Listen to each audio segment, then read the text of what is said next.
Hello, everybody. I asked this person if I could mirror his interview with a commercial pilot. Now it's someone that he knows. I'm mirroring this from Adam's Truth Journey, which I'll put the link in the description below. And Joe is somebody that he knows. Anyway, I will just play the video now. And thank you very much to Adam's Truth Journey. Airline pilot who flies all over North America and around, has seen this world from above, and I had a chance to meet him about a year ago, right? Correct. And well, his name's Joe, so everybody say hi to Joe. The reason his face is blurred out is because he is currently a pilot, and this would be a conflict of interest. Correct. Yeah, we're all of our companies make us sign an agreement where we're not allowed to speak to any media and any questions. Actually, any pilot has presented to them in the United States by any media organization needs to be directed to our company spokesperson and or union representatives. Basically, they don't want any of us talking to any media about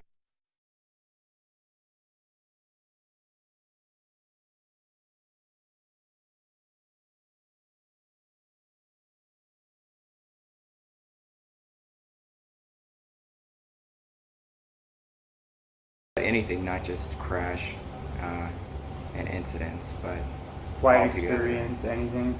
Correct. Which is kind of interesting, wouldn't you say? Seems that's a pretty good wall of defense to keep anything that you might be seeing out there in the air. What an airline pilot thinks of what this Earth looks like. So you've been looking into the flat Earth concept for how long? I've been looking into it just for the past couple years. It all started off with looking at some pictures that NASA had presented in the past, and I saw some pictures of the original moon landing that I had some questions about. And then a few years ago, they were supposed to release all of these pictures that had never been seen before, and it was supposed to prove a lot of naysayers wrong. And then all of a sudden, those pictures mysteriously disappeared. And whenever you see companies like that, NASA doing something, it raises a lot of questions. So the more research I did, the more questions I had, the lack of answers. So I started to do my own research, and I really had more questions than I had answers. And through my research of flight paths and what I've seen, and talking to fellow military aviators, lack of any tours in Antarctica, I was left dumbfounded. And since then, I've been doing a lot of research, not as much as I should be doing, but that's what led Adam and I to talking, and here we are today. Yep. Joe's been a really good teacher and a student, both a teacher and a student of mine, and we all have a lot to learn from each other when we can kind of combine our perspectives, see what actually makes sense. What do you think drives you? You said a minute ago that you're maybe not doing as much research as you wish you were. What is it that drives you to want to know more? It seems like so many people are just content with not knowing.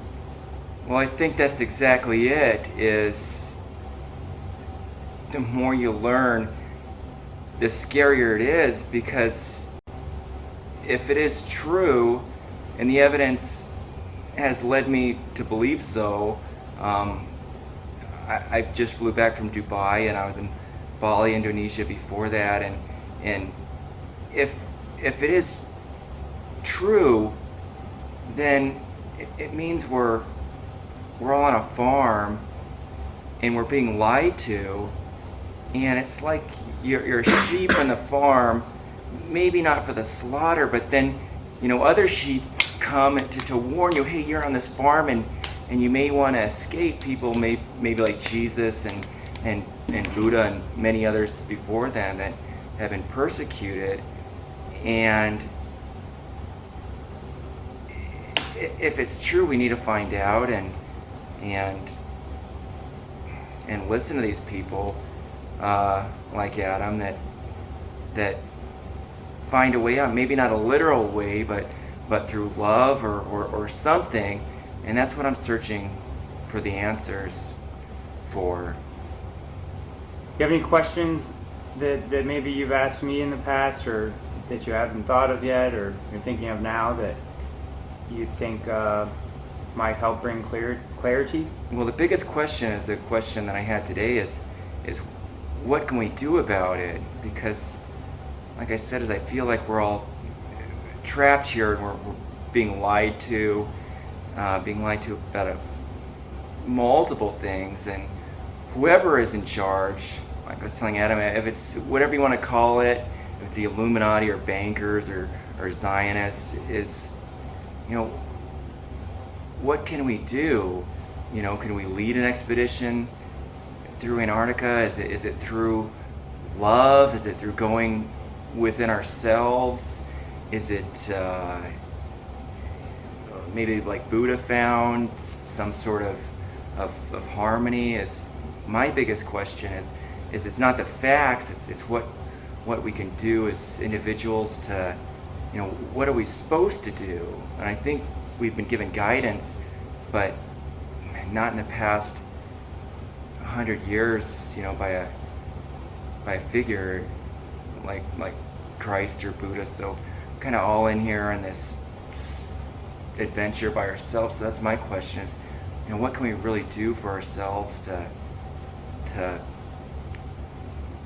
don't know if escape's the right word. Definitely. I think that's a question a lot of people have. Like, does making a YouTube video about it even help? Does bringing awareness to the problems actually help?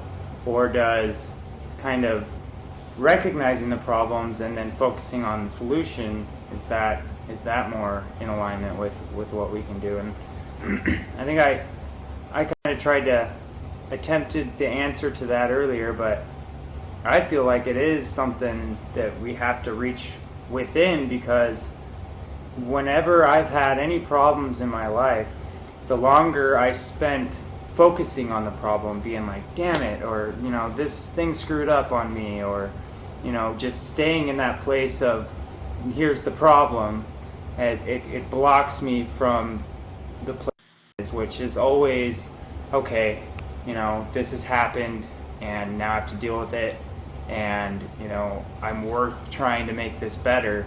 And it's from that place, which sometimes it doesn't even look like it is, but it's love. That's how I see it, that we actually can solutions to all the problems within ourselves, and it's really maybe more of a matter of perspective than actually changing the world, but maybe changing how we see the world.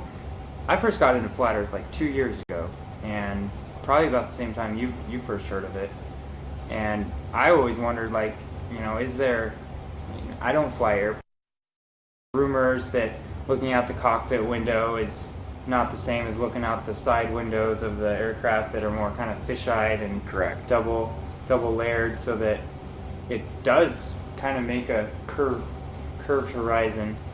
But I remember I asked you last time, is it true? Does it look flat from the front of the aircraft? It looks completely flat from the front of the aircraft. You're absolutely right.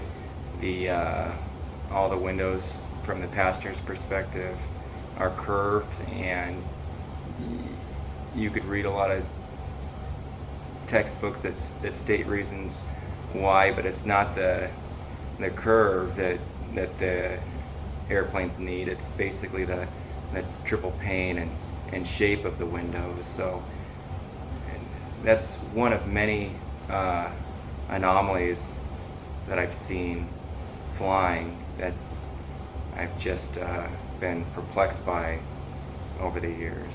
One thing I've noticed, well, I've been on a couple flights, and probably the last one was in 2014. I flew all the way to New York and back. Spent a couple weeks there, but during the flight, it was always at night, so I never really got to see much of the land as we were crossing over to really see if there was curvature or not. But the thing I noticed is there's a little TV screen in front of each of the seats, and it would show, you could watch TV or pay for some weird movie, but it would show you the airspeed and the temperature of the air. Correct. And I noticed it's really cold up higher the higher you go. Absolutely. And I'm curious, when you're flying in the daytime and do flights ever fly directly under the sun?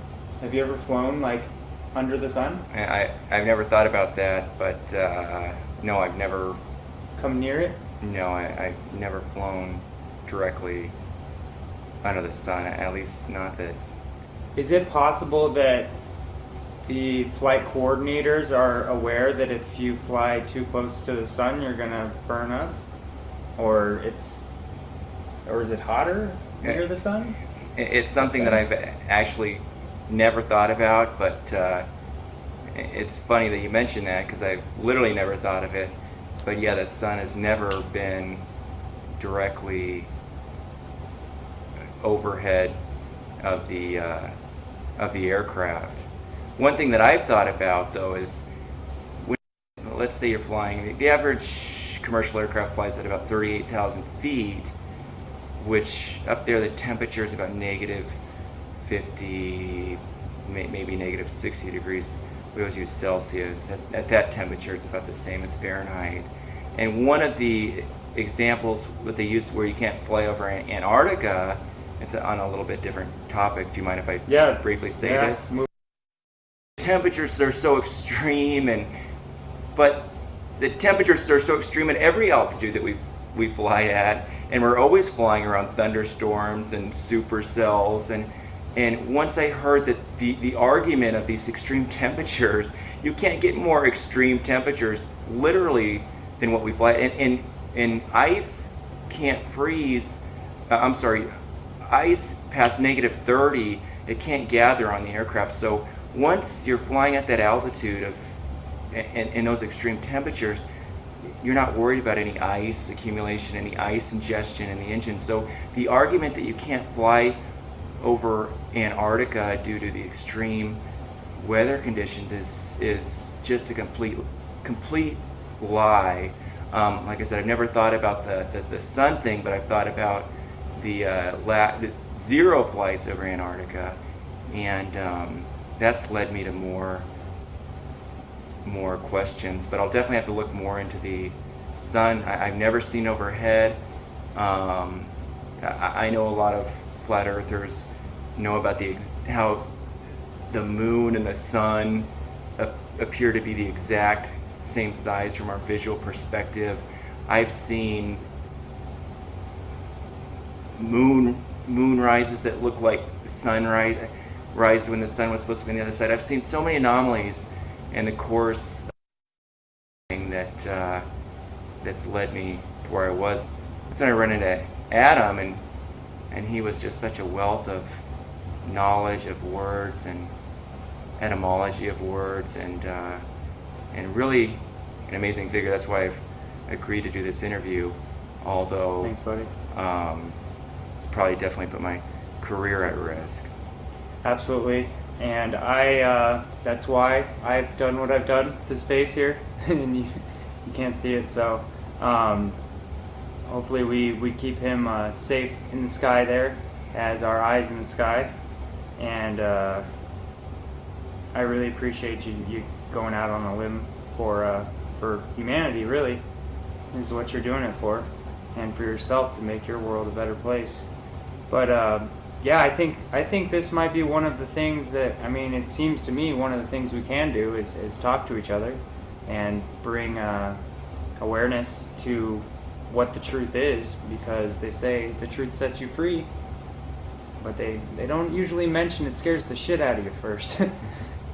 So another question I want to ask you about the sun is, I've seen video from airplanes where the sun, from their perspective, appears beneath them. Have you ever witnessed that, or have seen those videos, or what's that? Maybe it's far enough away, I can imagine, but I'm not sure if I exactly understand the question in terms of it. like you see clouds. Maybe I'll show a clip on here, but I don't know if you've seen it, where you see the light from what appears to be the sun coming through clouds from off in the distance, like on the other side of those clouds, not way up in the sky. Oh, in terms of it setting and it's Yeah, it could be like towards sunset time.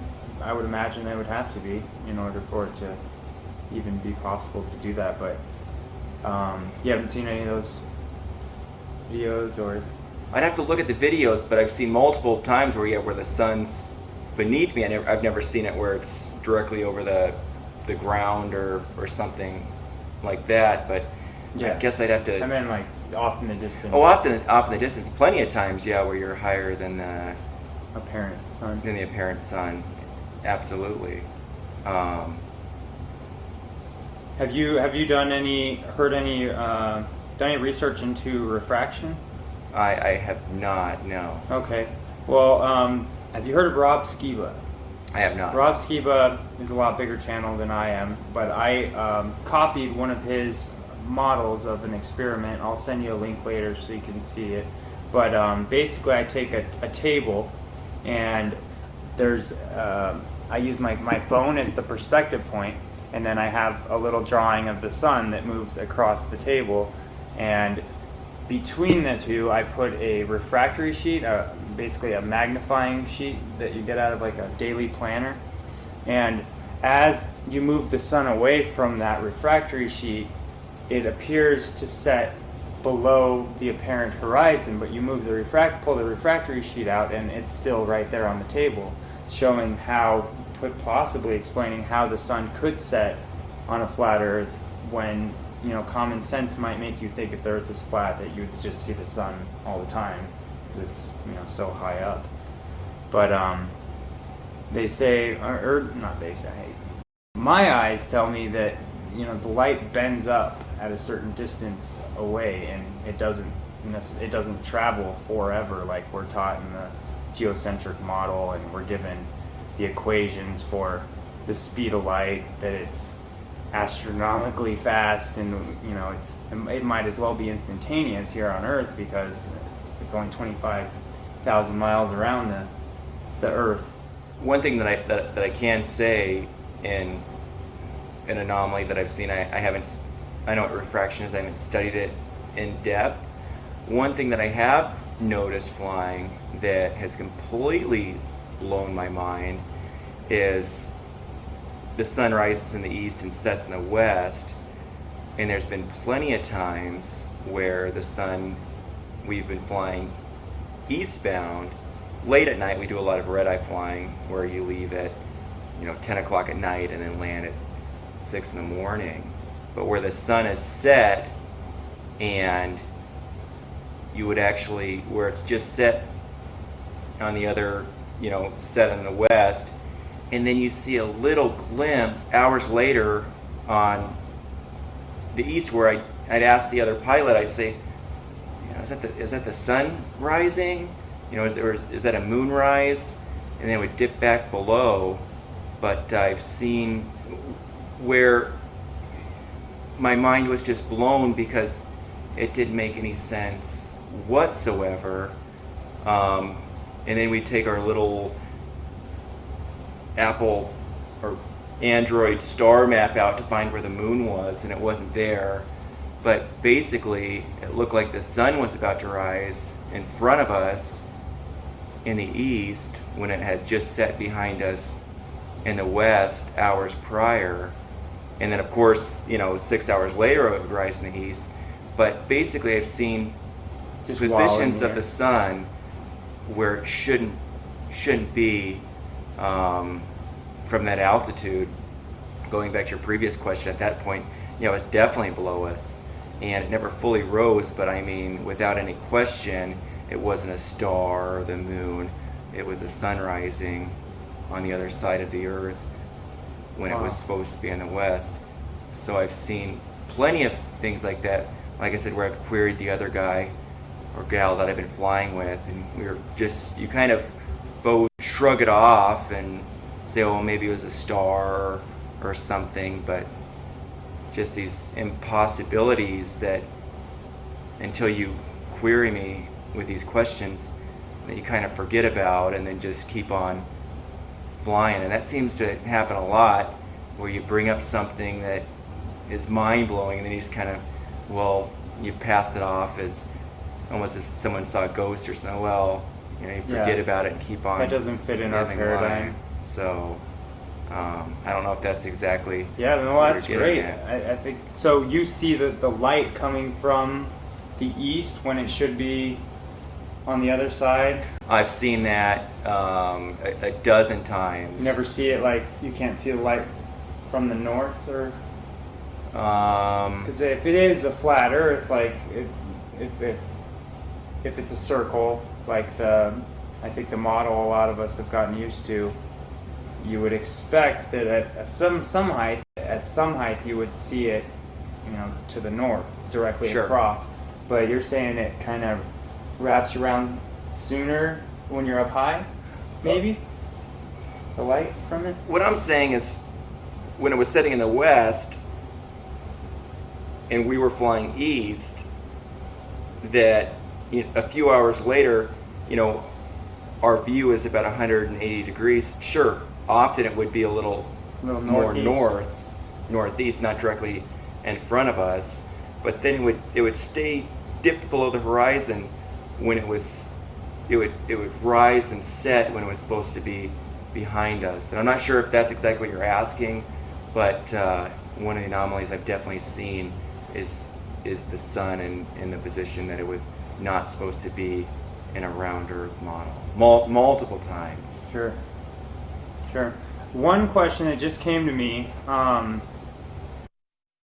flying, if it's a flat circle Earth and that the lines of latitude are circles, and then if you were to fly straight, then you would always end up going south, in that, theoretically.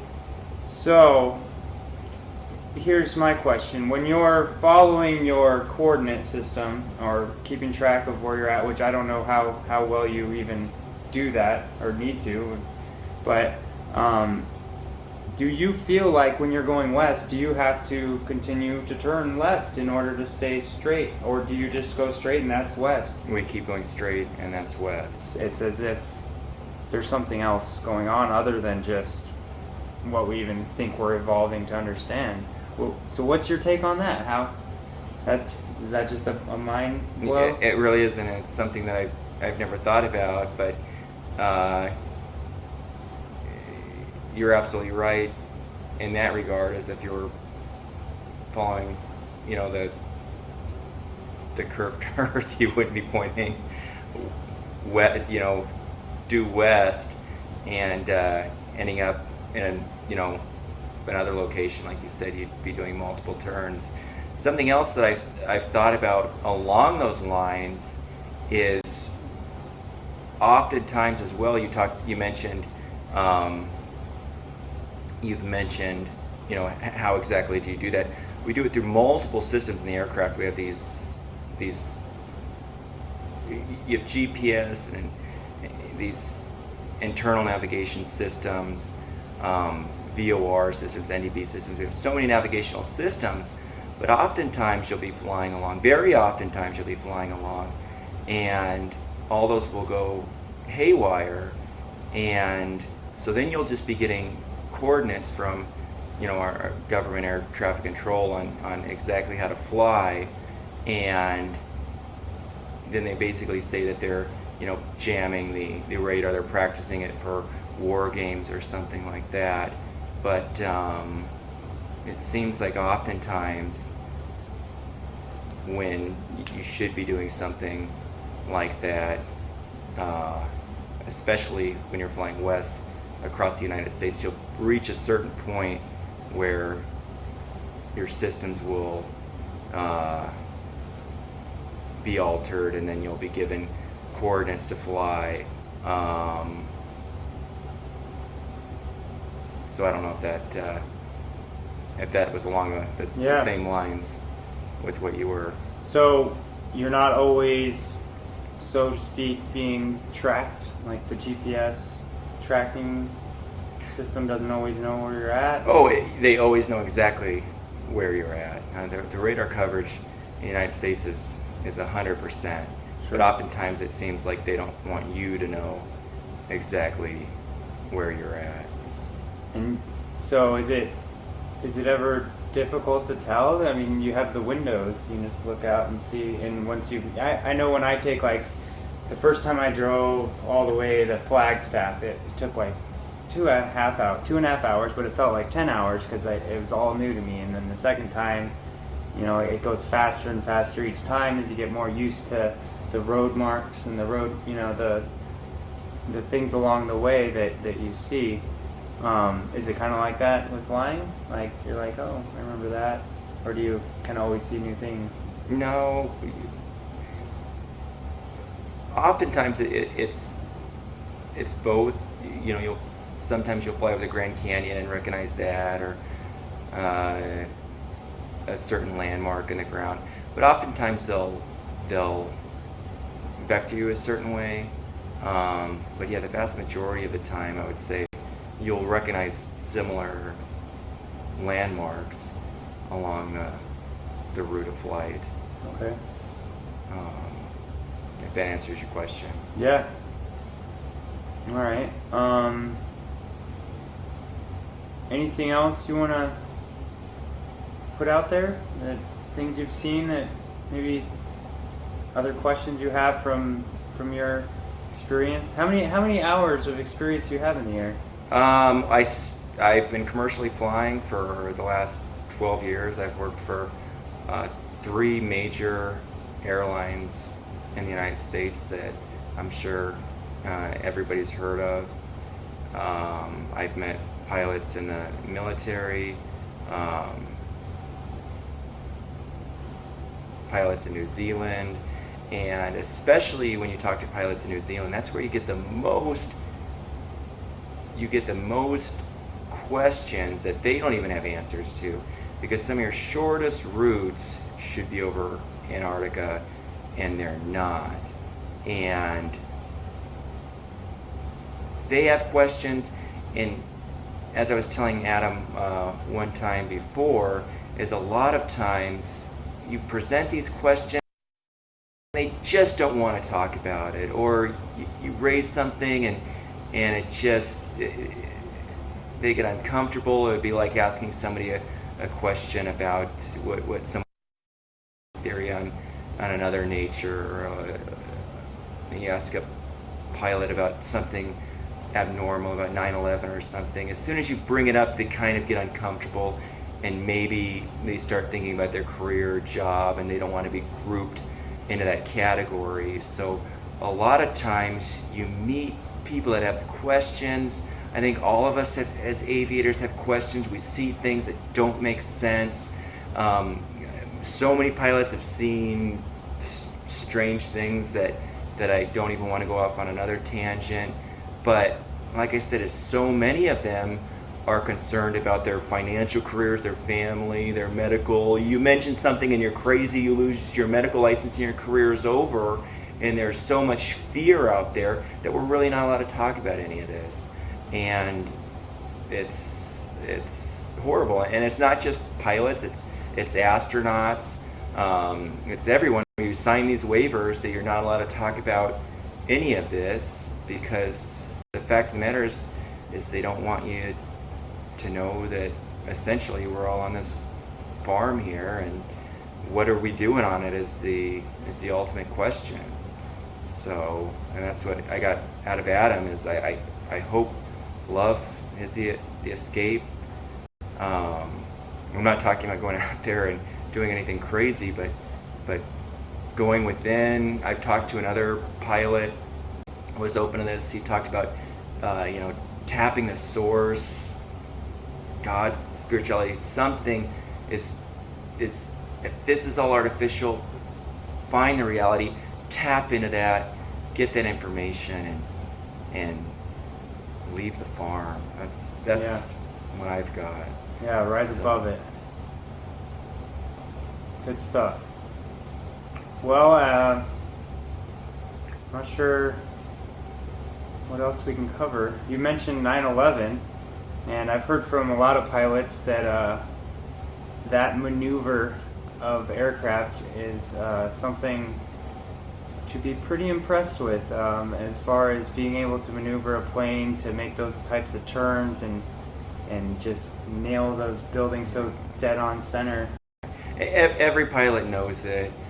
Even if they don't know it, if you ask them the physics, if you ask them the air speeds, they'll it's called your maximum operating airspeed.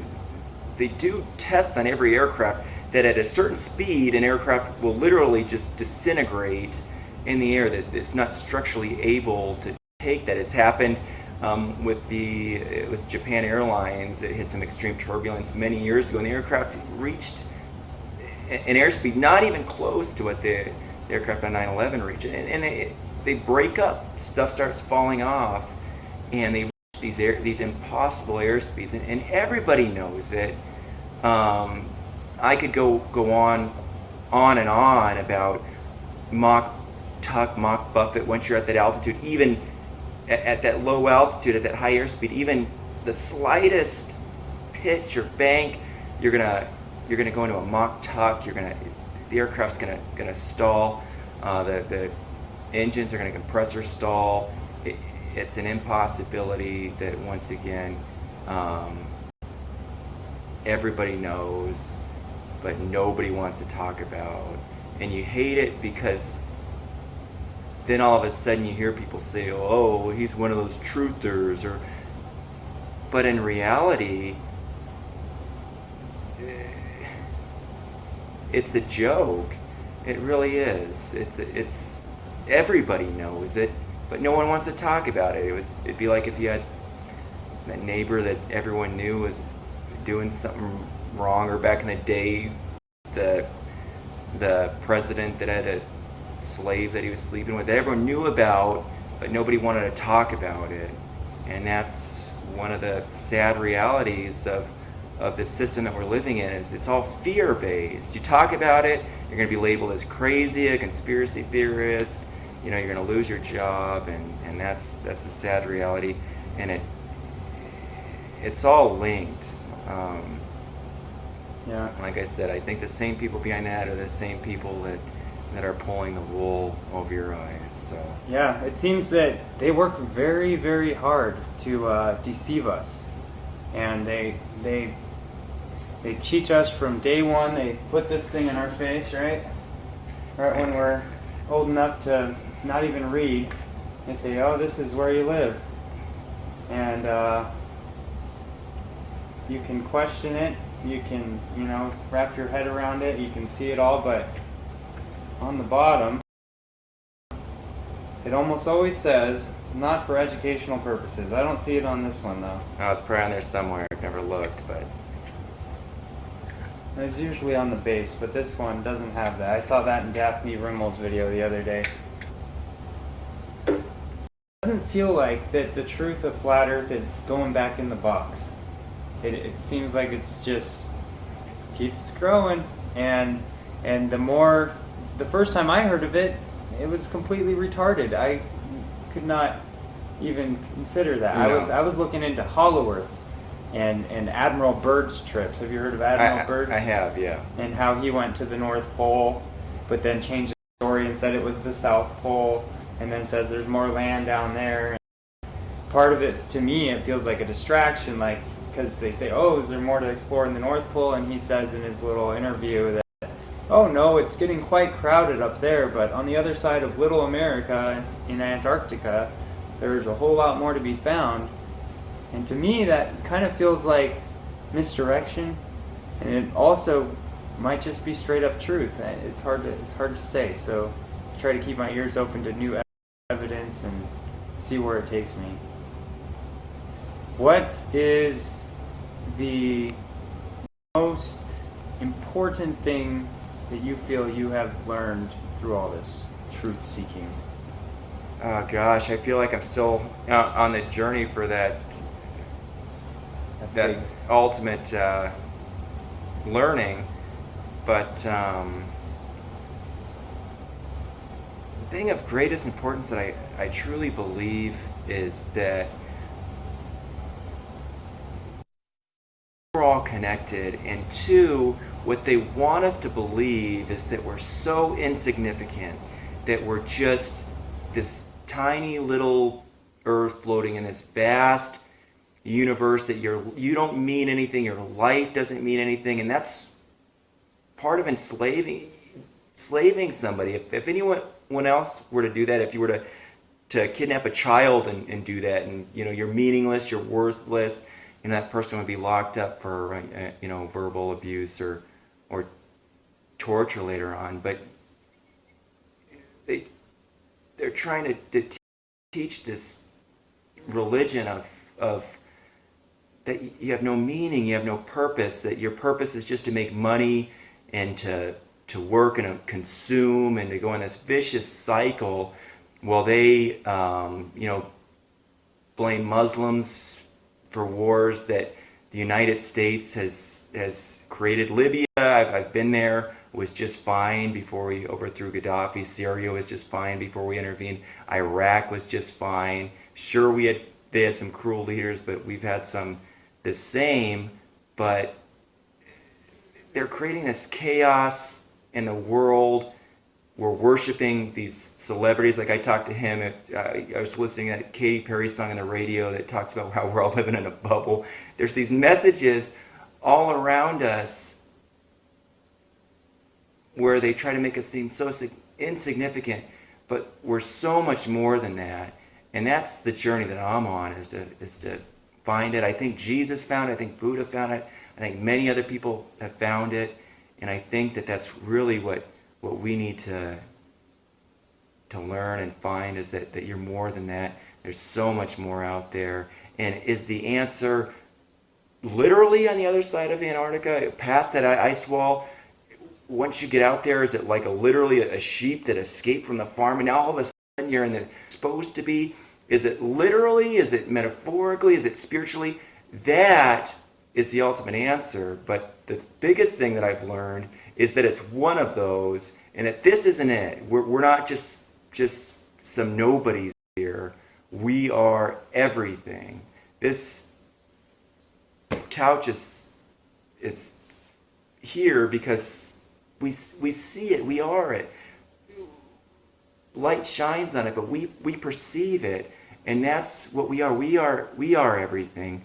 We are all knowing, all powerful, and I could go on and on. Yeah, man. But that's the most important thing that I've learned, and Me too.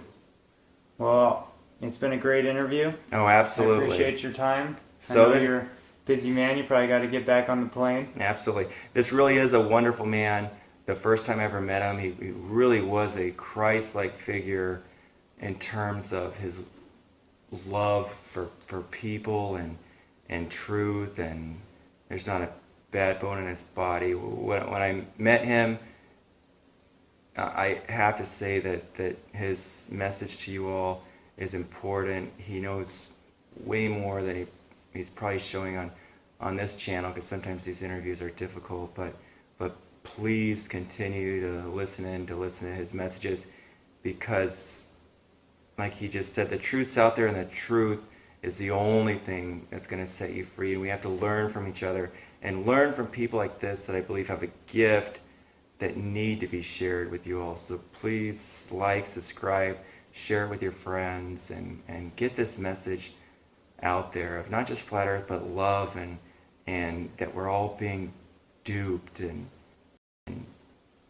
the real answer's out there, and he's closer to it than I am. I'm just a person flying out there that sees a bunch of stuff that doesn't make any sense, and knows for a fact that we are being lied to.